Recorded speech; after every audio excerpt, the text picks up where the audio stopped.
Bon, déjà, ça ne va pas du tout. Je voulais vous proposer cette vidéo plus tôt. J'avais précommandé le jeu à la Fnac, j'espérais l'avoir à sa sortie le 27 février dernier, et puis la Fnac s'est loupée.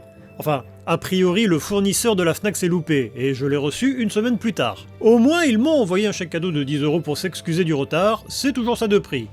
Je trouve qu'il y a des améliorations avec le service client de la Fnac depuis quelques mois, mais ça n'est pas le sujet de la vidéo donc j'arrête de tergiverser. Les mois se suivent et se ressemblent et Bandai Namco continue de nous ressortir des vieux épisodes de la série Tales of, histoire de nous faire patienter en attendant la sortie du prochain épisode, qui n'a pour l'instant toujours pas été annoncé, et surtout histoire de capitaliser sur la licence en nous rappelant régulièrement que non, il faut pas les oublier. Ceci étant, si Bandai Namco a bien compris qu'il y avait des sous à se faire en ressortant des épisodes qui ne sont pas disponibles sur console actuelle, il faut reconnaître que le choix de ce Tales of Berseria est pour le moins assez surprenant, dirons-nous. Oui, parce qu'on parle quand même d'un épisode que l'on trouve facilement à 10 € sur PlayStation 4 sur Vinted. Effectivement. D'ailleurs, c'est au moins un bon point de ce remaster, puisque si la version originale n'était sortie en Occident que sur PlayStation 4, cette nouvelle version, quant à elle, est disponible sur PlayStation 5, Switch, Xbox Series et PC, avec des versions physiques sur PlayStation 5 et Switch. Les extraits que vous voyez proviennent de ma partie sur PlayStation 5. Ici, c'est le studio DAG qui s'en est occupé.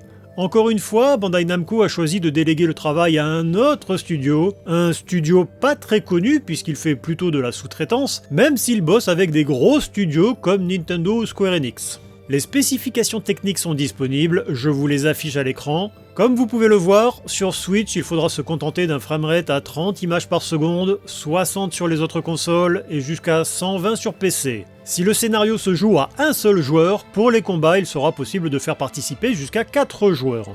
On ne peut pas s'empêcher de penser que c'est une occasion manquée de ne pas l'avoir sorti sur Switch 2. La première Switch, ça va aller un temps, et c'est bien pour ceux qui n'ont rien d'autre, mais pour un titre comme ça, on s'attend à une véritable version améliorée. Berseria reste un choix étrange. Ils nous ont ressorti Exilia il y a quelques mois, on aurait pu s'attendre à Exilia 2, ou à un épisode plus ancien. Abyss, coincé sur 3DS, ou Hearts, jamais sorti ailleurs que sur console portable. Et j'avoue que je n'aurais pas été contre la ressortie d'un vieil épisode comme Fantasia ou Destiny.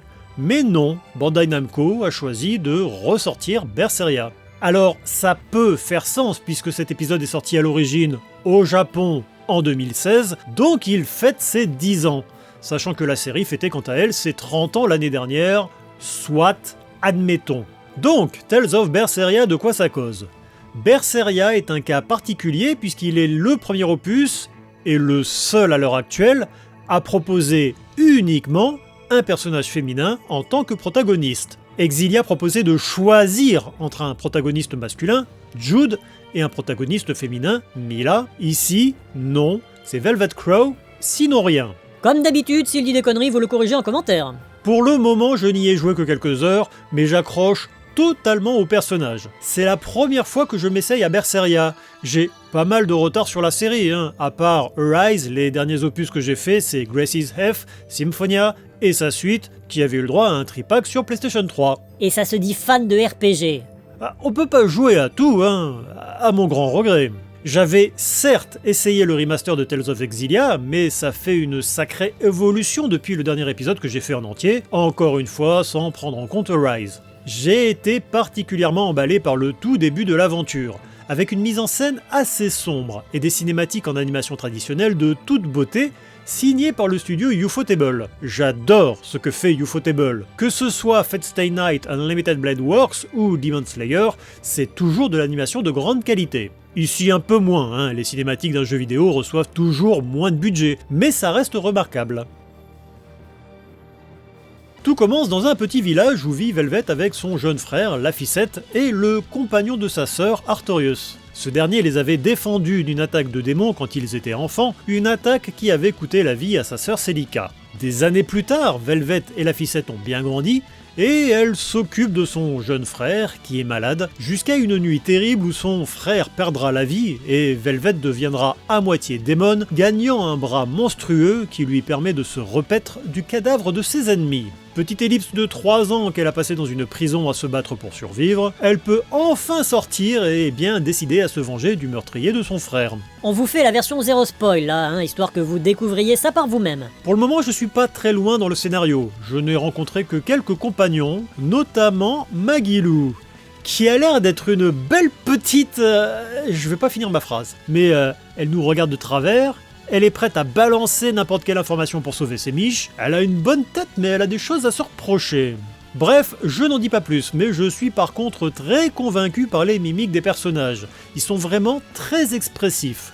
D'ailleurs, comme d'habitude, il y a des scénettes qui permettent de creuser les relations entre les protagonistes. Et si celles-ci sont entièrement dessinées, je trouve que les émotions passent mieux dans les scènes utilisant le moteur du jeu. Un mot concernant le gameplay, on est sur de l'action RPG évidemment, et je suis moyennement convaincu par le gameplay. Mais avant que vous me sautiez dessus, je dirais que je suis toujours moyennement convaincu par le gameplay de la série. Je veux dire, j'aime le tour par tour, parce que ça permet de se poser et de réfléchir à sa tactique. J'aime les action RPG façon Ys, parce qu'on enchaîne les combats et l'exploration. J'ai plus de mal avec les Tales of, parce qu'on bourrine pendant les combats, et que, à la différence d'un Ys, il n'y a pas vraiment l'exploration pour attraper ça. En gros, c'est du button mashing, même si, évidemment, le système va se complexifier au fur et à mesure. Pour faire simple, ici, vous n'avez pas d'attaque classique, mais vous avez deux types d'artesses. Les martiaux, donc des attaques physiques, et les cachés, en gros de la magie. Et vous allez pouvoir en attribuer 4 aux 4 touches de la manette, ce qui permet de faire jusqu'à 16 enchaînements différents, sachant qu'en fonction des enchaînements, vous allez débloquer des bonus. Par exemple, si vous faites 2 martiaux avant un cachet, le cachet nécessitera moins de points pour être lancé. En gros, pour faire simple, c'est Tekken. C'est vrai, c'est pas un bouton égale un membre, mais on peut faire des combos, un peu comme dans la série de jeux de combat de Bandai Namco. Velvet, quant à elle, a des compétences spéciales avec son bras démon. En bas de l'écran, vous avez des petits carrés. Vous commencez chaque affrontement avec 3, et vous en gagnez 1 à chaque fois que vous battez un ennemi. Velvet va pouvoir les utiliser pour lancer des grosses attaques avec son bras. Le problème du jeu, et souvent des Tales of, c'est qu'on va avoir 2 ou 3 tutos bien faits en tout début d'aventure, et après ça balance des nouvelles infos à chaque fin de combat. Et vous n'avez même pas le temps d'assimiler ce qu'on vous a expliqué 5 minutes plus tôt, que vous avez déjà de nouvelles choses à comprendre. Résultat, tant que les techniques que vous utilisez fonctionnent contre les ennemis que vous croisez, pourquoi changer? Sinon, pour ce qui est du remaster, je vous ai déjà parlé de la résolution et du framerate, mais évidemment, cette nouvelle version vient aussi avec son lot de petits ajouts. Les DLC de la version originale sont évidemment présents, avec des costumes et de l'équipement. Il y avait aussi un DLC pour ceux qui l'avaient précommandé. J'ai utilisé le code, mais je n'ai rien vu de plus dans mon inventaire, donc j'ai dû louper un truc. Mais comme ce ne sont que des objets supplémentaires, je m'en fiche un peu. Il y a aussi des ajouts de qualité de vie qui sont surtout là pour vous faciliter le travail, comme la possibilité de zapper les combats de base, l'affichage d'icônes de destination, ou encore une vitesse de déplacement accrue. Même si celle-ci reste assez lente, je trouve. D'un point de vue technique, étant donné que je joue sur une télé en Full HD, je ne suis pas sûr de voir une différence par rapport à la version PlayStation 4. Une version que j'ai dans ma collection, mais que je n'ai jamais ouverte. Et maintenant que j'ai la version PlayStation 5, je pense que je ne vais jamais la déblister. Pigeon. Je préfère le terme collectionneur. Évidemment, comme c'était le cas pour les précédents remasters, la boutique de points est disponible dès le début de l'aventure, et je la trouve mieux faite que dans les précédents épisodes, puisque vous pouvez choisir à tout moment quel bonus vous voulez utiliser. Par exemple, vous voulez faire de l'XP, vous cochez XP x2 et XP x3, et le reste du temps, vous ne mettez que XP x2. En conclusion, c'est un remaster pour qui? C'est un remaster pour ceux qui n'ont pas de console Sony ou qui veulent absolument le faire en nomade.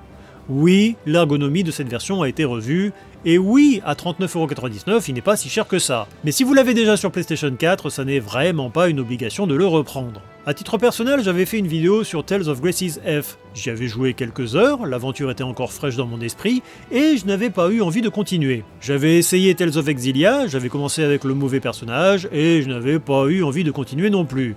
En tout cas, pas dans l'immédiat. Par contre, ici, j'ai été très emballé par le début de ce Tales of Berseria. Si on met de côté le fait qu'une fois sorti de la prison, on commence à faire pas mal d'allers-retours, pour le reste, j'aime beaucoup l'héroïne, je trouve les mimiques des personnages très expressives, le scénario est engageant, et les cinématiques sont signées Ufotable. Tout ça me donne envie de continuer l'aventure. Sur ce, je vous invite à vous abonner à la chaîne. Si vous aimez les RPG japonais, vous êtes au bon endroit. Si vous avez essayé ce Berseria, que ce soit l'original ou ce remaster, je suis curieux de savoir ce que vous en avez pensé. Je vous dis à la prochaine, et d'ici là, jouez bien à des RPG, que ce soit des remasters ou non. Alors, instant auto-promo, vous aimez les RPG japonais mais vous avez du mal à suivre l'actualité? Je vous invite à vous abonner à la chaîne parce que tous les derniers lundis du mois, je fais un journal du JRPG. Je reviens sur les annonces des jeux qui sortent en Occident, qui sortent au Japon, qui sortent sur smartphone. Je fais un récapitulatif mensuel de toutes les sorties en Occident et puis même un petit point sur les goodies, en particulier les figurines. Je suis certain que vous trouverez votre bonheur.